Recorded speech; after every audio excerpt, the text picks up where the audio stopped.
తాకట్టులో ఉన్న మీ బంగారం ఈ రోజు ఎంత ధర చేస్తుందో కొమ్మూరి గోల్డ్ వాళ్ళకి కాల్ చేస్తే ఫ్రీ గోల్డ్ కాస్ట్ చెక్ చేసి చెప్తారు. నమస్తే రమగారు. నమస్తే జయ. రమగారు, మనకి ఈ శ్రావణ మాసంలో మంగళవారాలు కూడా విశిష్టంగా పూజలు చేసుకుంటూ ఉంటాం. అవును. ఒకసారి మంగళవారం యొక్క విశిష్టత, అనుసరించాల్సిన విధి విధానాలు. మామూలుగా మనకు మంగళవారం పనికిరాదు చాలా మందికి. మంగళవారం శుక్రవారం మేము ఇవ్వం, తీసుకోం, అది చెయ్యం, ఇది చెయ్యం, మంగళవారం తెచ్చుకోకూడదు, మంగళవారం ఇవ్వకూడదు, మంగళవారం వెళ్ళకూడదు, ఏ పని మొదలు పెట్టకూడదు. ఎంత లెక్కలుంటాయో మంగళవారానికి. ఏమిటో మా వాళ్ళు మంగళవారాన్ని జయవారం అనేది మా నాయనమ్మ. మాకు మొదలు పెట్టకూడదనే నియమం లేదు జయ. మా ఇంట్లో పనికిరాదు అన్న మాట అనుకోం మేము. మంగళవారం నాడు ఎందుకు బయలుదేరటం అలాంటివి లేవు. మంగళవారం అంటే జయవారం. మంగళము అంటే ఏమిటి? జయం, శుభం. అందుకని మేము ఆ సిద్ధాంతం మేమైతే పాటించాం. మా నాయనమ్మ అనేవారు, మా పెద్దక్కయ్య కూడా నాయనమ్మ ఇట్ట అనేది అని చెప్తుంది. ఏనాటి మా నాయనమ్మ? మా పెద్దక్కయ్యే చాలా పెద్దదైపోయింది, అయినా కూడా అలాగే అనుకుంటాం.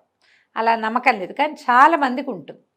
మంగళవారం పసుపు ఉప్పు తీసుకోరు, ఎవరి దగ్గర పెరుగు తీసుకోకూడదు, పాలు తీసుకోకూడదు, ఇవ్వకూడదు, డబ్బులు ఇవ్వకూడదు. అవన్నీ మీ ప్రాంతాల వారీగా మీ ఇళ్లలో ఉన్న విధానం అంతే.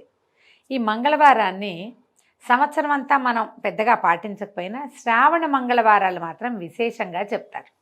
ఈ మామూలుగా మనకి స్త్రీల వ్రతకథలు, నోముల్లో ప్రఖ్యాతమైన నోముల్లో శ్రావణ మంగళవారపు మంగళగౌరి నోములు విశేషమైనవి. అమ్మవారు మాంగళ్య గౌరికగా ఉంటుంది. ఈ మంగళగౌరి మనకు అష్టాదశ శక్తిపీఠాల్లో ఒకరుగా ఉన్నారు మాంగళ్య గౌరి అమ్మవారు. అయితే ఈ మాంగళ్య గౌరి అంటే ఈవిడ ఎవరు? మన స్త్రీల యొక్క సౌభాగ్యాన్ని కాపాడే దేవత. ఈ గయలో ఉన్నది అమ్మవారి దేవాలయం. ఎన్నో పురాణాల్లో కూడా ఈ దేవాలయ ప్రాముఖ్యత చెప్పబడింది. అంటే ఇది ఎంత పురాతనమైనది. పురాతన శక్తిపీఠాల్లో మన గయ కూడా ఒకటి, ఈ మాంగళ్య గౌరిక. అయితే ఆమెని ఈ రోజున అర్చిస్తాం. ఇక్కడ అమ్మవారి పేరు విశేషంగా, క్షేత్రం పేరు చెప్పబడదు, కానీ మంగళ గౌరీ పూజా విధానం కనపడుతుంది. సాధారణంగా నిత్య పూజలు చేసుకునే స్త్రీలు ఎలా చేస్తామంటే వారమంతా గౌరీ పూజ, శుక్రవారం నాడు మాత్రమే లక్ష్మీ పూజ. గౌరీని అర్చిస్తే ఏంటంటే ఆమె సర్వమంగళ, భర్తతోటి సగభాగంగా కలిసి ఉంటుంది. ఇది మనం శివపార్వతుల విషయంలో చెప్పుకుంటాం. అక్కడి నుంచి పరదేవత సదాశివుడితోటి కలిసి ఉంటుంది. శివశక్తి స్వరూపాల కలయికే శక్తి. ఓకే. ఆయన లేకుండా ఆవిడ లేదు, ఉండదు.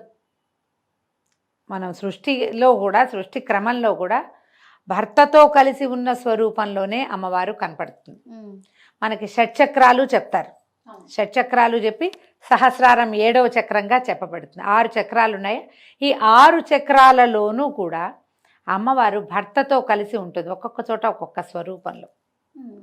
భూతనాథుడు భూతనాయకి, అట్లా శివుడు శివాని, శర్వుడు శర్వాణి, రుద్రుడు రుద్రాణి, ఇట్లా ఈశానుడు ఈశాని, ఇట్లా మొత్తం మీద ఆమె భర్తతోటి కలిసి ఉంటుంది. అంటే మనకి భర్తలతోటి విడదీయరాని సంబంధం కలిగి ఉండటానికి ఆశ్రయించవలసిన దైవం ఎవరంటే మంగళగౌరి. ఈ స్వరూపంలో ఉన్న అమ్మని మనం అర్చిస్తే గనక సకల శుభాలు జరుగుతాయి. భార్యాభర్తలకి ఎడబాటు లేకుండా ఉంటుంది.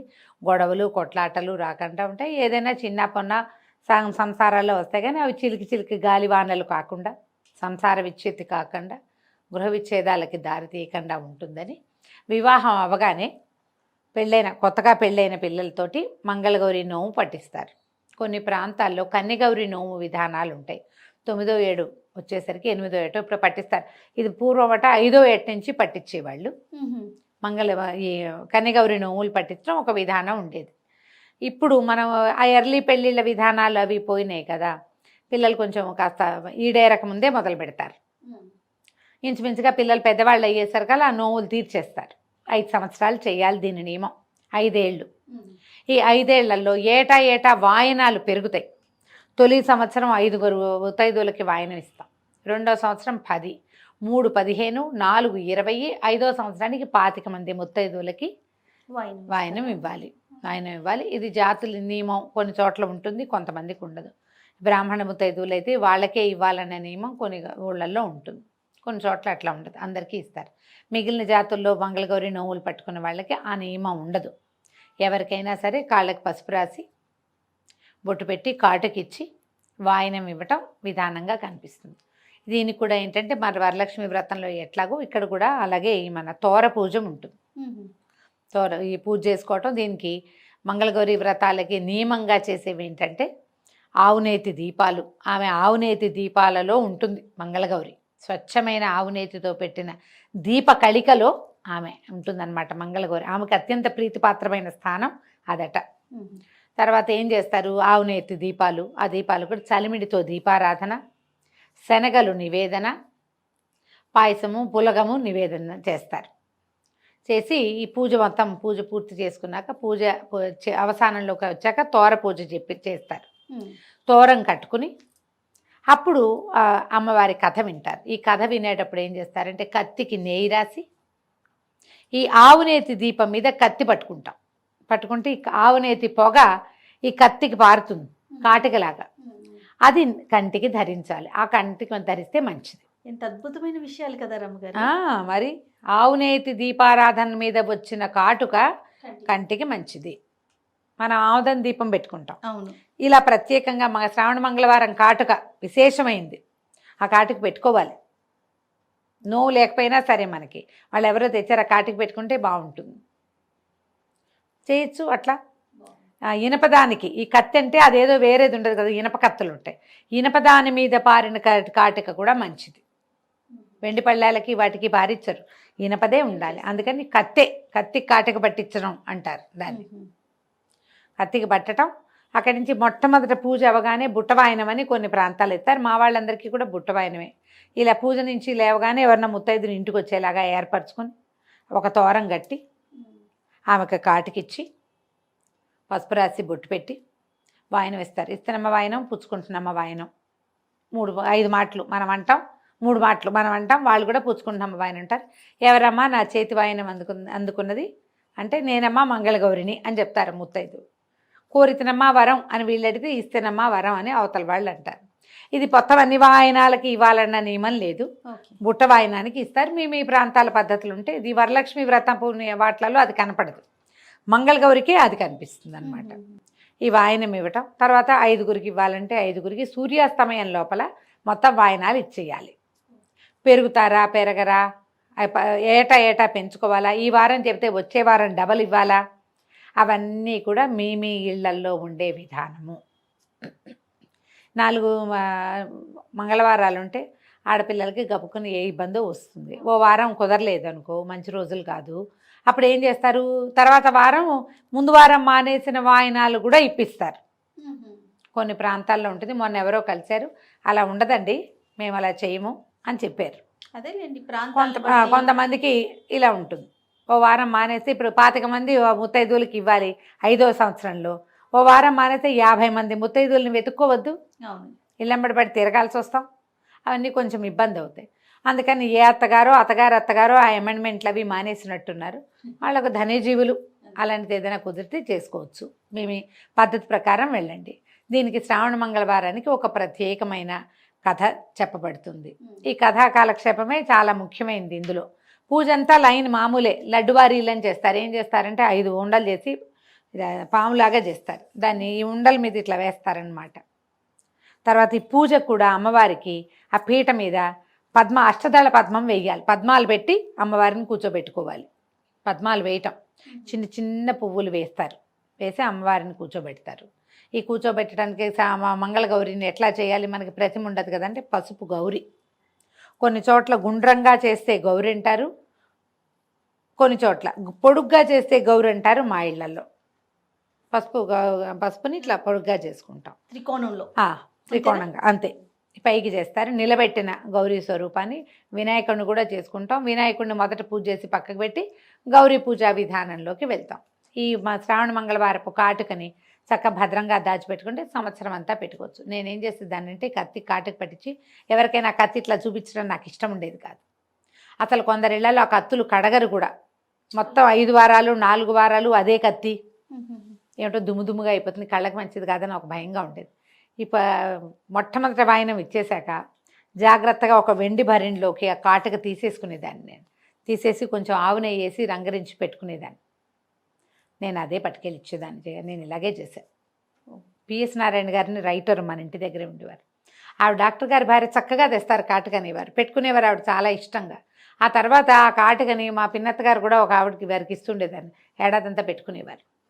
కాటుక ఉండిపోతుంది, అవునండి. ఎవరో ఒకళ్ళు పెట్టుకుంటారు, ఆసక్తి ఉన్న వాళ్ళకి ఇచ్చేసేదాన్ని. క్లీన్గా ఉంటుంది, నేను జాగ్రత్తగా పెట్టుకునేదాన్ని. మీ పద్ధతులు మీ పెద్దవాళ్ళు ఎలా చెప్తే అలా చేయడమా, కానీ ఇలాంటి పద్ధతిని పాటించవచ్చు. నాకు పైన అదుపు లేకపోవడంతో నేను ఇలా చేశాను. ఆ కత్తి చూపించటము ఇష్టం లేకపోయింది, దాని నిండా దుమ్ము పడుతుంది. అందరు ఏం చేస్తారంటే దాన్ని ప్లాస్టిక్ కవర్లో పెట్టి ఉంచుకుంటారు దుమ్ము పడకుండా. మేము ఈ విధానాలు పూర్వం ఒక రాజుగారికి ఒక కుమారుడు కలిగాడు. ఈ రాజుగారికి కుమారులు కలగనప్పుడు నేను బ్రీఫ్గా చెప్తున్నాను కథని, మీ పుస్తకంలో పెద్ద కథ ఉంటే హాయిగా చదువుకోండి. సంతానం కలగక చాలా బాధపడ్డారు. బాధపడితే ఏమైందట, సరే రాణి గారికి ఒక సన్యాసి వరం ఇచ్చాడు, ఫలానా దేవాలయంలో మామిడి చెట్టు ఉంది, మామిడి పళ్ళు కోసుకో, ఆ మామిడి పండు కోసుకుంటే సరిపోతుందంటే ఈవిడేం చేసిందట, ఆ మామిడి పండు కోసుకోవటానికి పక్కనున్న పుట్ట మీద కాలు పెట్టి ఎక్కింది. పళ్ళు ఎక్కువ కోసుకోవద్దన్నారు, ఎక్కువ కోసేసుకునేసరికల్లా సర్పశాపం లభించింది ఆవిడికి, సర్పశాపం అయింది. ఏమిటి, అల్పాయుషు గల కుమారుడు పుడతాడు నీకు అని. ఈ అల్పాయుషు కలిగిన కుమారుడు అనేసరికి పిల్లాడికి 14-15 ఏళ్ళు వచ్చేసరికి పోతే పాపం చాలా దుఃఖపడ్డారు, ఏం చేయాలని. పిల్లవాడు అల్పాయుష్కుడని 14వ ఏటో 15వ ఏటో ఇతనికి సర్పం వల్ల మారకం ఉందని వాళ్ళు తెలుసుకున్నారు. కుమారుడికి కూడా తెలిసిపోయింది. ఇతను ఏమన్నాడు, నేను ఇక్కడ ఉండను, నేను ఏమీ లేకుండా ఎప్పుడు ఈ అంతఃపురాల్లో వీటిలలో నేను ఎందుకు ఉండాలి, నేను తీర్థయాత్రలకు వెళ్తానని మేనమావతో కలిసి శివుడు, అతని పేరు రాజకుమారుడు, తీర్థయాత్రలకు వెళ్ళిపోయేసరికల్లా తీర్థయాత్రల్లో ఒక ప్రాంతంలో ఆగారు వాళ్ళు. ఆగేసరికల్లా అక్కడ ఒక సత్రం భార్యాభర్త ఓ పిల్లలు ఉన్నారు, సత్రం యజమాని. ఆయన కుమార్తె సుశీలని పిల్ల చక్కగా ఎదురు పిల్లలతో ఆడుకునేసరికల్లా ఆ పిల్ల ఏదో రకార మకార ప్రయోగాలు చేసింది అవతల పిల్ల. అనేసరికల్లా ఈ సుశీలంది, మాకు అట్లాంటివి ఏమి ఉండవు, మా అమ్మగారు మంగళగౌరి వ్రతం చేస్తుంది, వ్రతం చేసిన వాళ్ళకి వైధవ్యం రాదు, ఎప్పుడు ఆ వాయన నేనే అందుకుంటా మొదట, రేపొద్దున నాకు వివాహం అయ్యాక తప్పకుండా నేను ఆ నోవును వస్తాను, మాకు అలాంటివి రావు, మా ఇంట్లో మంగళగౌరి వ్రతం ఉందండి. ఈ శివుడు ఈ మేనమావ కనిపించింది, ఈ పిల్లకి వైధవ్యం రాదని చెప్తోంది, ఈ పిల్లని కనుక మన వాడికి పెళ్లి చేసుకుంటే ఈ వీడికి ఉన్నటువంటి అకాల మృత్యు దోషం తప్పుతుందేమోనని మా అబ్బాయికి ఇచ్చి పెళ్లి చేయండి అని అడిగాడు. పిల్లాడికి పెళ్లి చేశారు. పెళ్లి చేసిన తర్వాత ఏమైంది, సాయంకాలం పిల్లాడిని గదిలోకి పంపించారు. ఈ అమ్మాయి ఇట్లా మాగన్నుగా నిద్రపట్టేసరికి రాత్రికి ఒక సర్పం వచ్చి నీ భర్తని కాటేస్తుంది, మీ తల్లికి వాయనం ఇచ్చిన కుండలో ఆ సర్పాన్ని బంధించు అని మంగళగౌరీదేవి చెప్పిందట. మామూలుగా పిల్లకి పెళ్ళిళ్ళు చేసినప్పుడు శ్రావణ మంగళవారపు నోవులు ఉన్నాయనుకో తల్లికి, పెళ్లిలో తీర్చుకుంటారు. ఈ అమ్మాయికి పొద్దునే ఏం చేసింది, వాళ్ళ అమ్మ యజ్ఞం అది అయిపోయాక వివాహం క్రతువు అయిన తర్వాత యజ్ఞం చేస్తారు, చిన్న హోమం జరుగుతుంది, నాగవల్లి సదస్యము అవి జరుగుతాయి. ఆ జరిగినప్పుడు ఏం చేసింది ఆవిడ, పిల్లకి వాయనం ఇచ్చింది, శ్రావణ మంగళవారం నోవుని పిల్లకి అప్పచెప్పింది. ఒక కుండలో అవి ఇవి అన్నీ పెట్టి ఇచ్చారు. ఆ కుండ ఈ అమ్మాయి వీళ్ళు ఎక్కడ పెట్టారు, ఈ పిల్లల్ని పంపించిన గదిలో అటక మీద ఉంది. ఈ అమ్మాయికి ఇట్లా మాగన్నుగా నిద్ర పట్టింది, మీ నిద్రలో ఆ కల వచ్చింది. పొద్దునే తను వాయనం పుచ్చుకుంది కదా, ఆ పుచ్చుకున్న కుండ పైన ఉంది. ఆ సర్పం వస్తుంది, సర్పాన్ని బంధించి మీ అమ్మకి వాయనంగా ఇవ్వు అని చెప్పి ఈ అమ్మాయి ఏం చేసింది, మెలకు వచ్చి చూసేసరికి వాళ్ళ భర్త ఏమో నిద్రపోతున్నాడు, ఒక సర్పం చరచరలాడుతూ వస్తాం. పిల్ల ఏం చేసింది, గబుక్కున ఈ భర్త మీద పడుకుని ఉన్నాడుగా, ఆ పైన అది అందదు అటక, అతని తొడ మీద కాలేసి పైకెక్కి ఆ కుండ దించి పాము దగ్గర కాసిన పాల గ్లాసులు పెట్టారు గదిలో, పాలు పెట్టేసరికి సర్పం పాలు తాగుతుంటే అదాట్న దాన్ని కుండలోకి లాగేసి ఒక గుడ్డ మూట కట్టి పక్కన పెట్టుకుంది. భర్తను చూస్తే నిద్రపోతున్నాడు. తల్లి ఈ పిల్ల ఏం చేసింది, బయటికి వెళ్ళి అమ్మ మంగళగౌరి దేవి నీకు ఇది వాయనం ఇవ్వమందమ్మా అని చెప్పి ఆ కుండని ఎత్తి తల్లి చేతిలో పెట్టింది. ఆవిడ ఏం చేసింది, ఆ కుండను ఊడదీస్తే అందులో సర్పం లేదు, ముత్యాల హారం ఉంది. ఆ ముత్యాల హారాన్ని తీసి పిల్ల మెళ్ళో వేసింది. ఆవిడ మెళ్ళో వేసుకో పోయి నీ భర్తతోటి నిద్ర చేయమంటే అమ్మాయి వెళ్ళిపోయింది లోపలికి. ఆ అబ్బాయి ఏదో మాట్లాడాడు, ఒక ఉంగరం తీసి పిల్ల చేతికి పెట్టాడు. రాత్రి నిద్రపోయారు. తెల్లవారిన తర్వాత ఈ పిల్లవాడేమో మేనమావతో కలిసి మళ్ళీ తీర్థయాత్రలకు వెళ్ళిపోయాడు. ఇక వెళ్ళిపోయాడు. భర్త ఇంట్లో లేడని చెప్పింది, అతను లేడు, తెల్లవారుజామున మేము కలిసి నిద్రించాం, పొద్దున్నే వెళ్ళిపోయాడు అని. సరే తండ్రి వెతికిస్తానన్నాడు, కానీ ఏం వద్దు, నేను ఇక్కడే ఉంటాను, వస్తాడు మళ్ళీ తిరిగి, తీర్థయాత్రలకు వెళ్తున్నామని చెప్పారు కదా, వాళ్ళ ఊరు వెళ్ళాలంటే ఈ ఊరు మీదగానే వెళ్ళాలి కదా. ఆ పిల్ల అక్కడే ఉండిపోయింది. ఉండి వచ్చిన వాళ్ళందరినీ సేవించి చాలా రోజుల తర్వాత ఈ వెళ్ళిన శివుడు అనే యువకుడు ఈ మేనమావతో తీర్థయాత్రలన్నీ పూర్తి చేసుకుని మళ్ళీ ఈ ఊరు వచ్చాడు. ఊరొచ్చి ఈ ఊళ్ళో నిద్ర చేశాడు. నిద్ర చేస్తే అతనికి ఎట్లా కాలొచ్చింది, తన కోసం యమభట్టులు వచ్చినట్టు, మంగళగౌరీదేవి ఇట్లా కత్తి కటారు పట్టుకుని నిలబడి ఉన్నట్టు, ఆమె సైన్యము ఈ యమభటులతో యుద్ధం చేస్తున్నట్టు కలొచ్చింది. యమభట్లు అందరూ వెళ్ళిపోయినట్టు, తను అక్కడే నిలబడి ఉన్నట్టు, ఆమె ఇట్లా కత్తి ఖడ్గాలు అవి పట్టుకుని తనకి రక్షణగా ఉన్నట్టుగా కలొచ్చింది. నాకు ఇట్లా కలొచ్చింది అని మేనమావకు చెప్పాడు. ఆయన ఏమన్నాడు, నాయన నీకు ఈ ఊర్లో వివాహం చేశాం, ఆ అమ్మాయి వల్ల నీకు ఈ అపమృత్యువు తొలగిపోయింది, లేకపోతే నీవు తీర్థయాత్రల్లోనే మరణించవలసిన వాడవు. ఎందుకు నీకు ఈ మరణం సంభవించలేదో, మళ్ళీ ఈ ఊరు నీ భార్య ఉన్న ఊరు వచ్చేసరికి ఇట్లా ఎందుకు జరిగిందో పద మనం వెళ్దామని ఆ సత్రానికి తీసుకుపోయాడు. తీసుకెళ్లేసరికి ఆ అమ్మాయి భర్తను గుర్తుపట్టింది. గుర్తుగా అప్పటికి ఎన్నేళ్ళు అయింది, 3-4 సంవత్సరాలు అయిపోయింది. తీర్థయాత్రలు అంటే ఆ కాలంలో టైం పట్టేది కదా, పిల్ల పెద్దది కూడా అయింది. ఉంగరం చూపించారు. చూపించేసరికి అతను నాదే ఈ ఉంగరం అని గుర్తుపట్టాడు. అప్పుడు అతను తనకు వచ్చిన కళ ఇవి చెప్తే, ఆనాటి రాత్రి తనకేం కళ వచ్చిందో, తను ఏం చేసిందో, ఈ మెడలో ఉన్న ముత్యాల హారం ఆనాడు వచ్చిన సర్పం అని చెప్పింది అమ్మడు.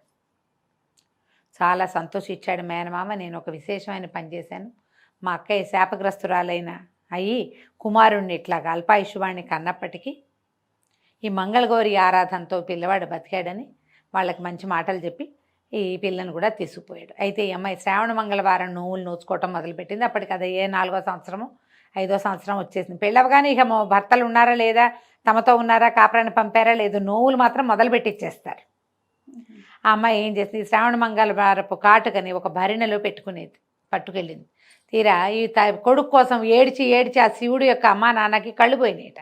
అందులో అయిపోయారు వాళ్ళు. కుమారుడు చనిపోతాడని, ఈ ప్రయాణాల్లో ఎక్కడైనా అయిపోయాడేమో అని దుఃఖంతో కళ్ళు పోయినాయట ఇద్దరికి. ఈ మంగళవారపు కాటుకు పెట్టిందిట వాళ్ళకి ఆ కోడలు. దాంతో వాళ్ళకి కళ్ళు కూడా వచ్చేసినాయట. ఆ తర్వాత ఇట్లా ప్రతి వాళ్ళు కన్యలే గౌరీ నోములు పట్టచ్చు. తర్వాత వివాహితలైన వాళ్ళు ప్రతి వాళ్ళు శ్రావణ మంగళవారం నోము కనుక చేస్తే భర్తలకి అపమృత్యు దోషం పోతుందని ఈ కథ చెప్పబడింది. పూర్వకాలపు గాథ కాబట్టి ఇట్లా దారేపోతూ వివాహం ఏంటంటే ఏదో సాంగంగా కనుక్కునే వాళ్ళు, జాతిపాతి అన్నీ కనుక్కుని పెళ్ళిళ్ళు జరిగేవి. మనం ఎన్ని కథల్లో చూస్తాం, ఈ కథ కూడా అలాంటి కథగానే చెప్తారనమాట. ఈ కథ విన్నాక అక్షతలు అమ్మవారి మీద కొన్ని వేసి మన శిరస్సు మీద ఆడపిల్లలు వేసుకోవాలి. తర్వాత భర్తలకి పెద్దవాళ్ళకి నమస్కారం చేసి అక్షింతలు వేయించుకుని ఈ బుట్ట వాయనం ఇచ్చి సాయంకాలం లోపల సూర్యాస్తమయం లోపల మీకు ఎన్ని వాయనాల లెక్క ఉంటే ఆ వాయనాలు లెక్క ప్రకారం అప్పచెప్పాలి. శనగలు, రవికల బట్ట, తర్వాత పళ్ళు, పువ్వులు, పసుపు రాసి తాంబూలం ఇచ్చి కాటుక ఇచ్చి వారికి అక్షింతలు ఇచ్చి దండం పెట్టుకుని అక్షింతలు వేయించుకోవాలి. కుదిరితే 5 ఏళ్ళు చేసుకోవచ్చు. ఒకవేళ మనకు 5 ఏళ్ళు అయిపోయినాయి కానీ మీరు గౌరీ పూజ లక్షణంగా చేసుకోవచ్చు. ఈ 4 వారాలు మంగళవారాలు విశేషమైనవి. ఎవరైనా వాయనం ఇస్తాం, తాంబూలం ఇస్తాం, మా ఇంటికి రండి అంటే వెళ్ళండి, మీ ఇంటికి వచ్చి ఇస్తామంటే చక్కగా తీసుకోండి, అన్నీ మంచివే. శ్రావణ మంగళవారపు కాటుక ధరిస్తే కనుక 5వ తనానికి మంచిది అని చెప్తారు. మీ అవకాశాన్ని బట్టి చేసుకోండి. నమస్తే. నమస్తే.